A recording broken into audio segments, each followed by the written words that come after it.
Olá, minha gente, tudo bem?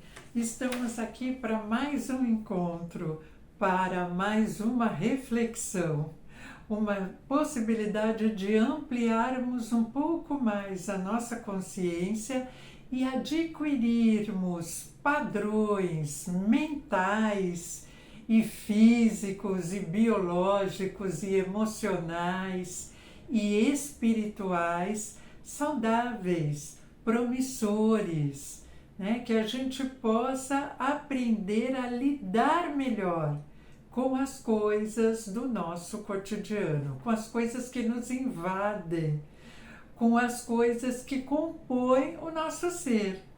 Então, obrigado por você estar aqui comigo, obrigado você que já vem me acompanhando, você que chega pela primeira vez. O tema hoje é os agitadores da mente, porque a gente tem um movimento mental que favorece a nos sentirmos agitados. Não é à toa que nós vivemos o diagnóstico, né, populacional já percentualmente alto de ansiedade, de angústia, né, de estresse. É tão comum a gente ouvir pessoas que se auto-intitulam estressadas, né? Elas dizem isso, né? Me sinto estressada. Ou alguém fala do outro alguém. Aquela pessoa, tal pessoa é estressada. Se colocam jargões, né? Rótulos. E aí, de onde vem esse nosso comportamento, né? O que nos faz nos portarmos de um jeito X ou Y, né? Quais são nossas âncoras? Nós temos uma mente que nos direciona. E aí vamos olhar para isso um pouquinho mais de perto, né?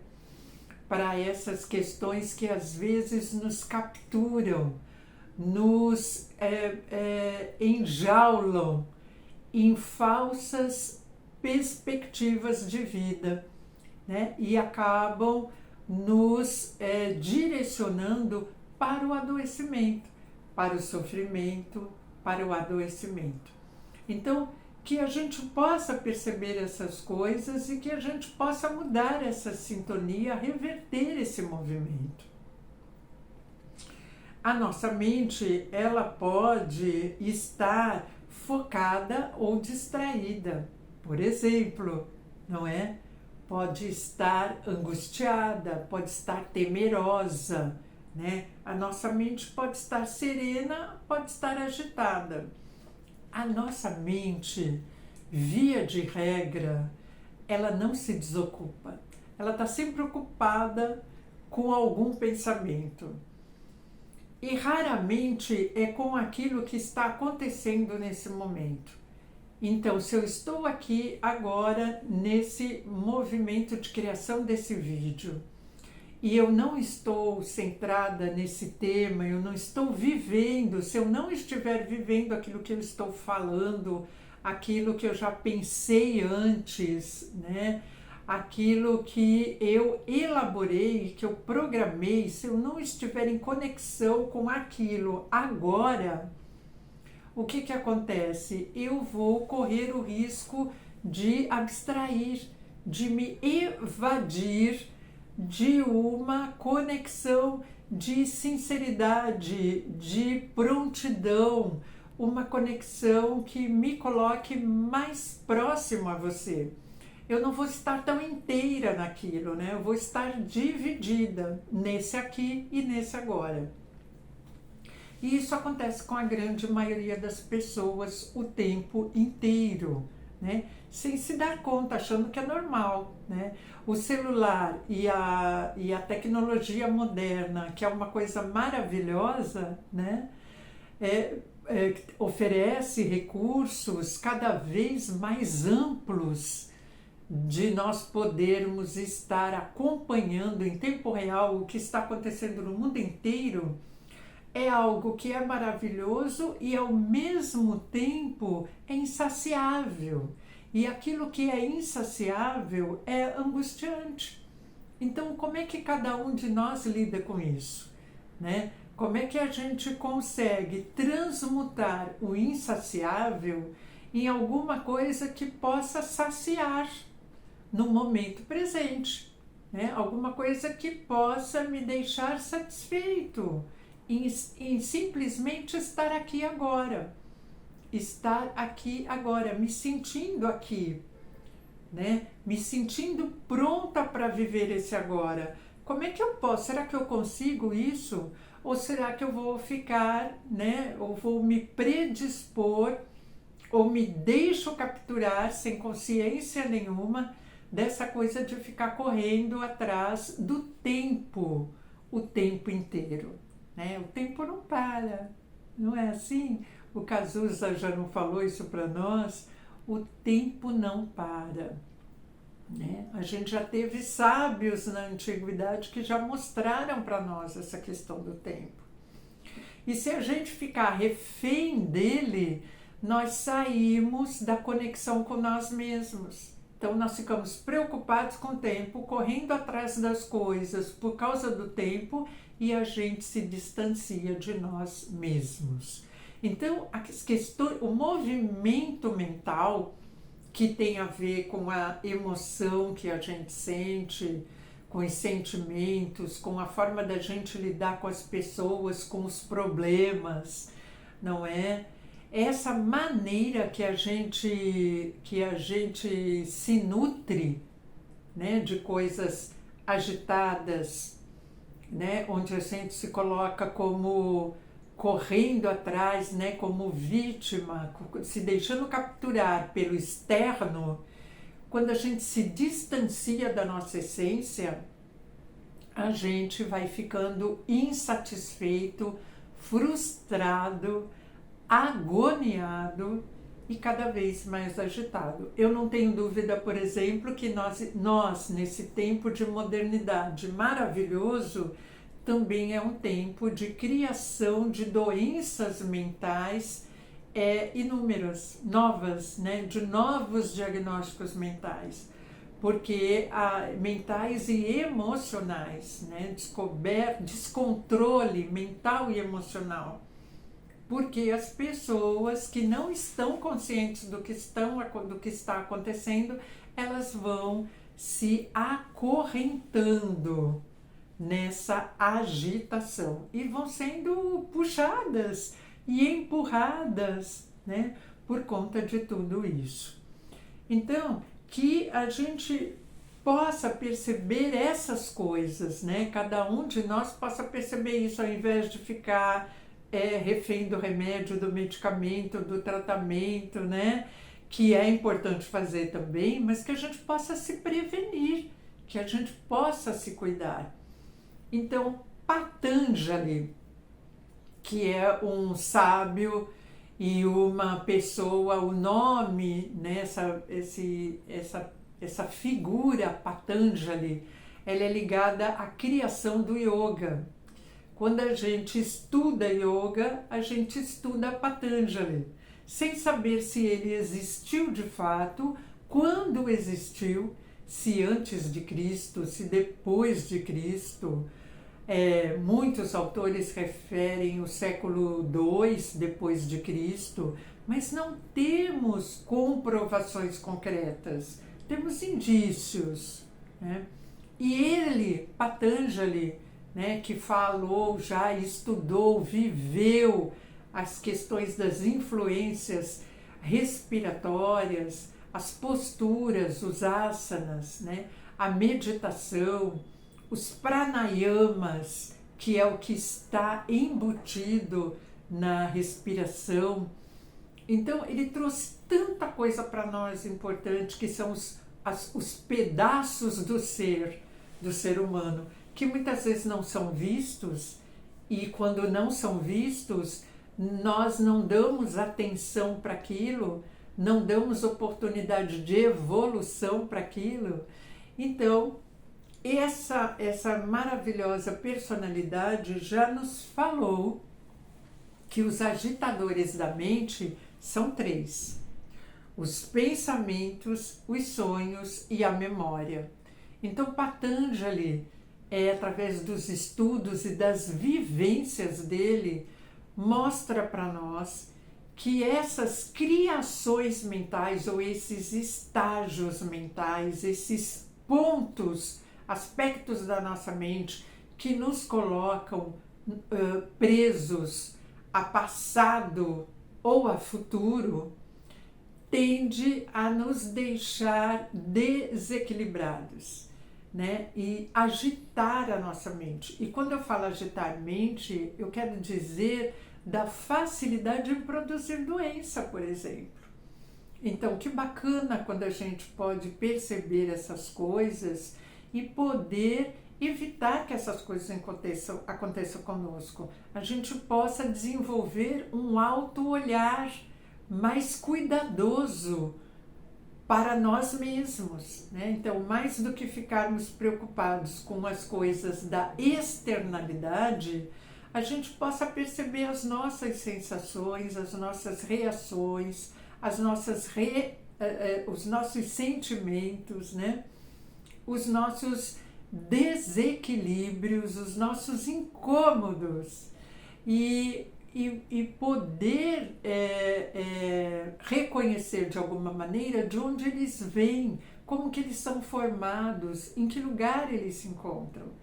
Então, por exemplo, né, a gente pode dizer assim, né, observe, a gente pode se perguntar, observe como é que você se sente quando você pensa algo que mexeu com você positiva ou negativamente, né? Quando você lembra, então, movido pela questão da memória, esse lugar que a memória te leva produz que emoção? Pensamento está ligado à emoção. E essas coisas produzem reações físicas, produzem suor, produzem torpor, produzem tremor, produzem temor, né? Receios, paralisações, né? Paralisações físicas e emocionais. Então, é bom que a gente perceba essas coisas, porque quando a gente percebe essas coisas, a gente vai criando mecanismos próprios de descontração, de relaxamento, né? De desagitação. Então, o movimento do mundo é um movimento de agitação, ok, mas isso não nos impede de criar rotinas que não vão nessa conexão, não sigam essa via, né? Essa mesma mão da agitação. A gente pode criar coisas diferentes, ou não? Então, essa percepção e começar a praticar isso, exercitar, experienciar, nós somos um corpo que pode se experimentar o tempo inteiro, nós seres humanos, adultos conscientes. Nós podemos nos experimentar. Só não se experimenta e busca prazer externo, né, em coisas externas, aquele que não está voltado para o autoconhecimento. E esse é justamente aquele que tende a sofrer mais, a se angustiar mais, porque não está em processo de autoconhecimento, está em processo em se deixar capturar por agitações das memórias, agitações dos sonhos, agitação do pensamento. Meditar dá um trabalho imenso, minha gente. Manter a mente serena dá um trabalho imenso. Dá um trabalho imenso quando a gente não começa a fazer, buscando se sentir bem naquilo que está fazendo. Quando a gente busca se sentir bem naquilo que está fazendo, quando a gente se entrega e busca sentir de uma maneira genuína o que é que está acontecendo, aquela coisa deixa de ser pesada, deixa de ser trabalhosa, mas precisa ter uma disciplina, precisa ter uma determinação para começar a fazer. Hábitos, quando eles já estão constituídos, o hábito de ficar sentado daquele mesmo jeito na poltrona, quando a gente não cria o hábito de sentar num lugar diferente, de ficar de cócoras às vezes como os indígenas, de ter na nossa casa um cantinho que nos coloque numa posição diferente daquela habitual. Quando a gente não cria esse hábito em nós, nós vamos ficando inflexíveis. E quando nós geramos inflexibilidade para nós, a gente gera angústia e a gente gera agitação, porque a nossa essência, ela não é inflexível. Nós podemos e devemos nos flexibilizar. Quando o nosso corpo está rígido, inflexível, o que ele vai demonstrar de reação? Dores, né, minha gente? Dores, sofrimento, né? O nosso corpo rígido nos coloca numa posição de competição, né? De ser o melhor, de disputar. Isso é aquilo que a gente vive quando estamos ou praticamos a inflexibilidade. E a nossa mente agitada e a inflexibilidade dão as mãos. Acabam dando as mãos. Então, que a gente possa perceber essas coisas.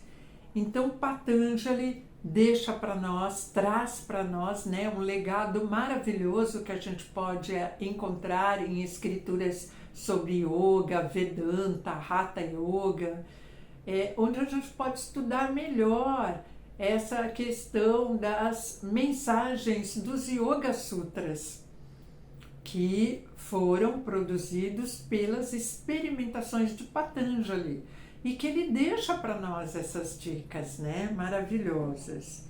Então, por exemplo, a gente pode, né, você pode praticar, trazer à sua memória um fato que te produziu raiva ou alegria, por exemplo, né, raiva, alegria ou aversão. Essas cenas, elas tendem a se grudar em você. A gente pensa alguma coisa que marcou, isso, se a gente não tomar cuidado, essa coisa gera um grude.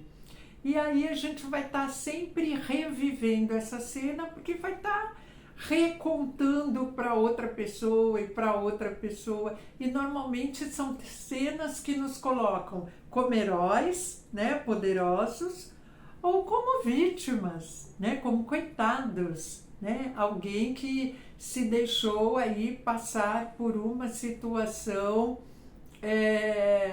à mercê de outras pessoas, né, ficando à mercê de outras pessoas.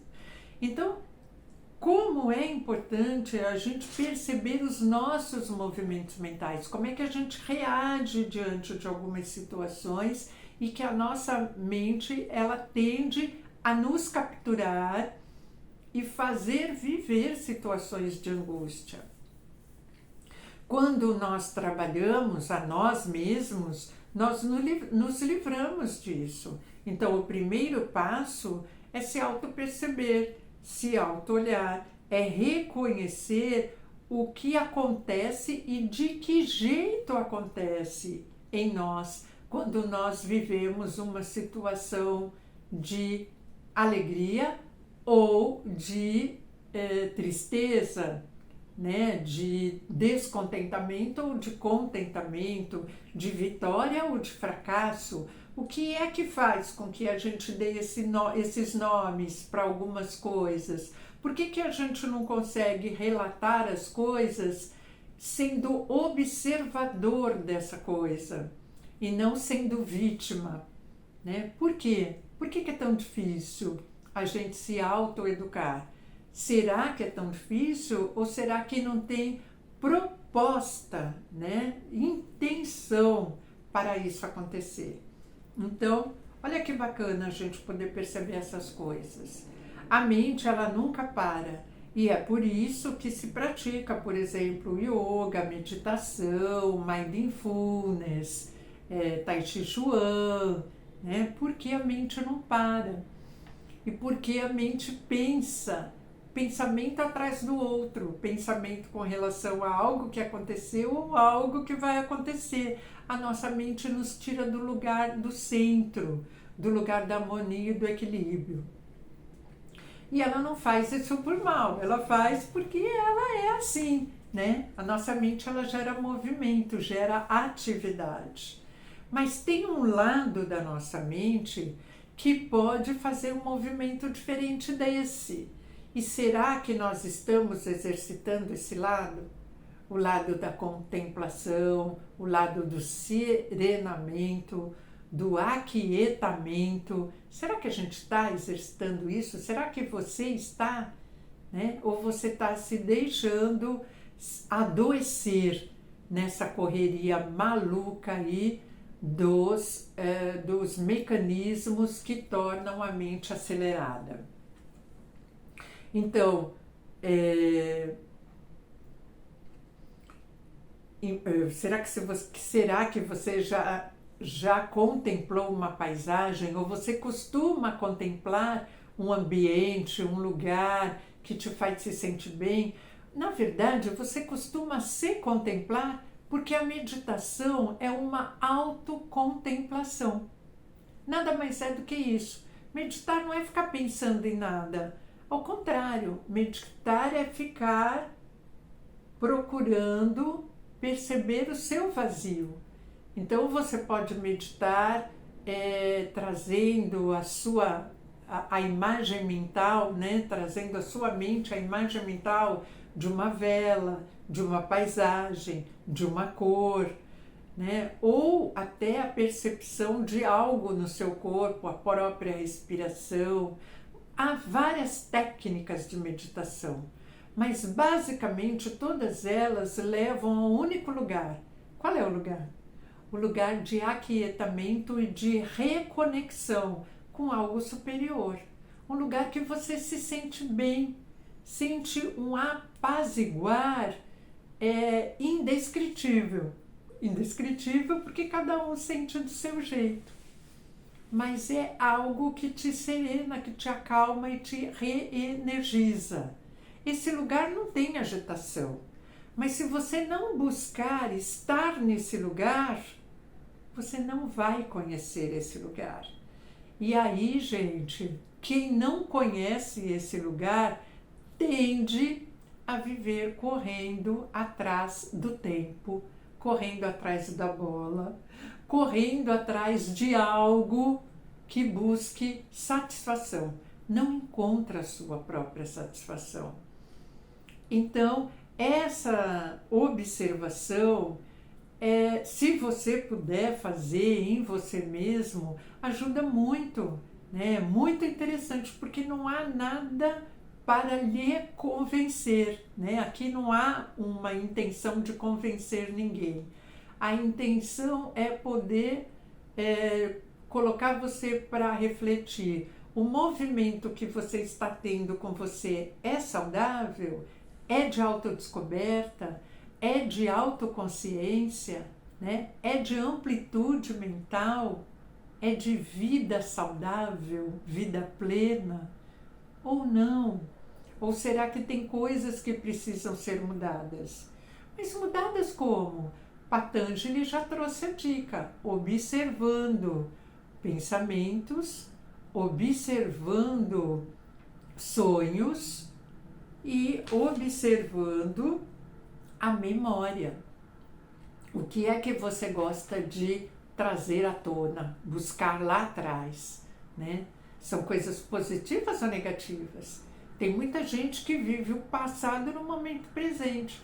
E aquele passado pesado, de fracasso, de destruição.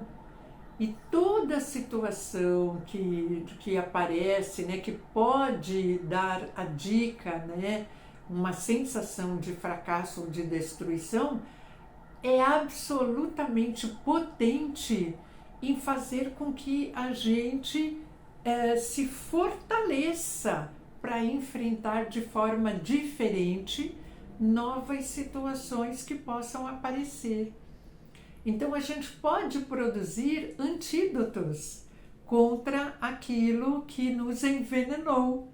Nós podemos produzir o nosso antídoto, mas a gente precisa querer, né? E será que você está fazendo isso? Essa é a pergunta bacana, uma, né, das perguntas, algumas perguntas eu deixo aqui para você se fazer, né? Cada um de nós se fazer.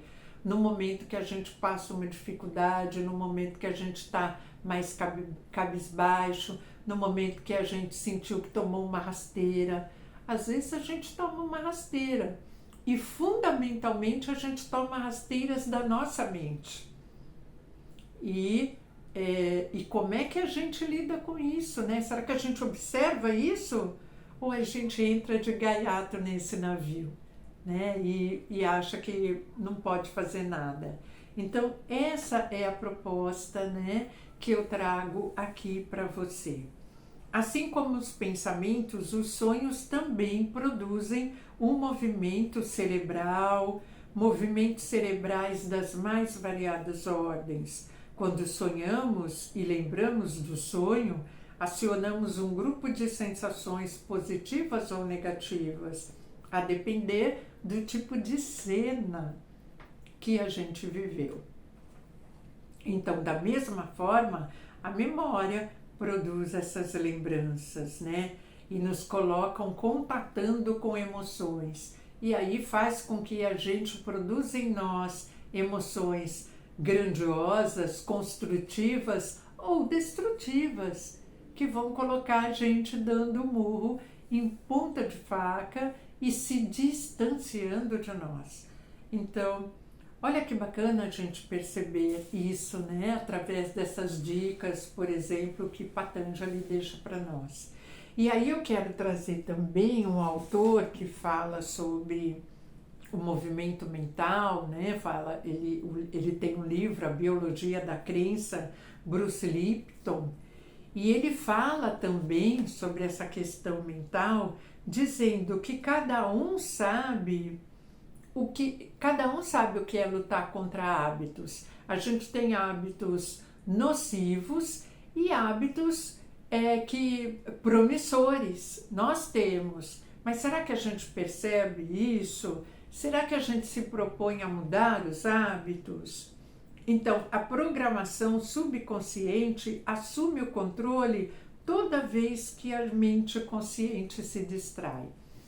A nossa mente consciente, ela é poderosa. É a mente que não tem ego. A mente consciente é aquela mente que não tem eu em primeiro lugar, né? Não tem eu depois o outro. A mente consciente, ela se livra dessas capturações de poder, de subjugação, de crítica, né, de culpabilidade. A mente consciente, ela está atenta que essas coisas todas estão acontecendo e coloca freios. A mente inconsciente não. A mente inconsciente se deixa capturar por tudo isso e aí a gente assume papéis, a gente defende o nosso time, a gente se defende e quando a gente se defende, a gente ataca o outro. E a que lugar que a gente pode chegar agindo dessa maneira? É de serenamento ou é de agitação? O que você acha? Então, quando a gente começa a observar essas coisas e a gente começa a querer escolher melhores, né? Melhores lugares para a nossa emoção, melhores lugares para a nossa mente, a gente começa a se conduzir a outros caminhos, né? Então, esse autor fala exatamente isso. A mente consciente também pode avançar e retroceder no tempo, ao passo que a mente subconsciente opera apenas no momento presente. A mente subconsciente, ela se deixa enganar pelas aparências. Enquanto a mente consciente sonha fazendo planos para o futuro, relembrando experiências passadas, a mente subconsciente está sempre ocupada, administrando com eficiência o comportamento exigido no momento, sem a necessidade de supervisão consciente. As duas mentes formam um mecanismo fenomenal, porém, algo sempre pode dar errado. A mente consciente é o eu, a voz de nossos pensamentos. Pode ter grandes visões e fazer grandes planos para o futuro, cheios de amor, de saúde, felicidade e prosperidade. Contudo, enquanto estamos mergulhados nesses pensamentos, quem é que está por trás do bastidor? Quem que deixa determinados pensamentos, sensações e sentimentos entrar? Quem é que filtra? Não tem nenhum porteiro nessa porta? Ela está escancarada, pode entrar quem quiser? Como é que é isso? Então, esse porteiro, esse cuidado, é importante que a gente acione em nós. Então, como é que tratamos os nossos sentimentos e preocupações exatamente como foi programado para fazer? No tempo em que estamos distraídos com nossos pensamentos, a mente subconsciente pode colocar em ação comportamentos diferentes daqueles que nós mesmos criamos, pois a maioria do que temos armazenado em nossa memória foi copiada quando observávamos as outras pessoas durante a infância. Por exemplo, os maiores obstáculos para alcançarmos o sucesso, diz esse autor, o sucesso a que almejamos são as limitações programadas em nosso subconsciente. Essas limitações não só influenciam nosso comportamento, mas também determinam nossa fisiologia e saúde. Então, olha que legal quando a gente soma estudos da modernidade, da atualidade, com estudos antigos, tudo descobertas, antigas, descobertas já que vêm atravessando gerações, escrituras sagradas que tratam sobre o equilíbrio mental, sobre a espiritualidade, uma maneira de viver pacífica com você mesmo. Quando a gente junta essas coisas, tudo isso provoca em nós um potencial, que a gente viva um potencial e descubra instrumentos, ferramentas de autopreservação, e de contemplação de nós mesmos, de virtuosidades, de prosperidade. Então, que a gente possa perceber, que você possa perceber qual é o alimento que você está dando para você para poder produzir movimentos de agitação ou de serenamento. Como é que você trata essas coisas de maneira equilibrada para você sentir o equilíbrio em você? Como é que você promove, como é que você gera para você mesmo momentos de equilíbrio? Então, atente aos pensamentos, atente aos movimentos, do sonhar, e atente às produções que você faz de maneira inconsciente, atente à sua memória, o que você busca colocar na sua memória, o que você armazena na sua memória e o que você extrai dela como fonte de combustível para o momento atual. Então, olha que legal a gente perceber isso, nós temos a responsabilidade, o nosso eu consciente tem a responsabilidade de observar o que está acontecendo em nós e fazendo aí as devidas aparas, né, para que a gente não se entre em ciladas. E é muito fácil a gente entrar em ciladas se a gente não cuidar. Então, que cada um de nós perceba as suas, os seus instrumentos, seus mecanismos de autoprevenção. Preste atenção, segundo Patanjali, nessa questão mental, né, nessa produção mental que você faz. E dê tréguas para ela, porque essas tréguas se revertem em cura para aquelas coisas, para aquelas sensações de incômodo, as sensações de angústia, de estresse, de ansiedade, que tantas pessoas reclamam na atualidade. Então, esse é o recadinho que eu deixo hoje e que possamos todos nós, refletir sobre isso e se cuidar, né? Cada um de nós se cuidar um pouquinho mais a cada dia. Eu vou ficando por aqui, mas na semana que vem a gente se encontra com outro tema. Gratidão, minha gente, pela oportunidade que você me dá de estar aqui semanalmente. Até mais. Tchau, tchau.